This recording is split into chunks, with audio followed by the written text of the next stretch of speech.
નમસ્કાર, બેનિફિટ બુલેટિનમાં આપનું સ્વાગત છે. હું રાજવી. તો જાણીએ આજના મહત્વના સમાચાર. અમદાવાદના નારોલમાં જમાઈએ સસરાની હત્યા કરી. કૌટુંબિક ઝઘડામાં હત્યા થયાનું પ્રાથમિક અનુમાન.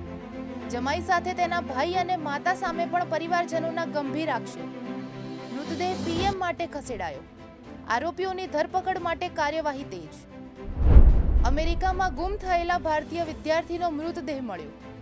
બર્કલે યુનિવર્સિટીમાં અભ્યાસ કરતો 22 વર્ષીય સાકેત શ્રીનિવાસૈયા 6 દિવસથી લાપતા હતો. લેક અંજા નજીક છેલ્લે જોવા મળ્યો હતો. સ્થાનિક પોલીસ તપાસમાં વ્યસ્ત.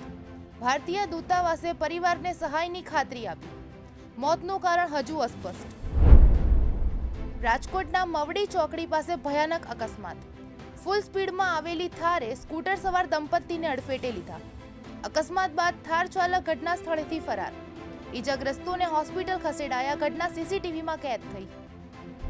અરવલ્લીના ભિલોડામાં ગાંજાની ખેતીનો પર્દાફાશ.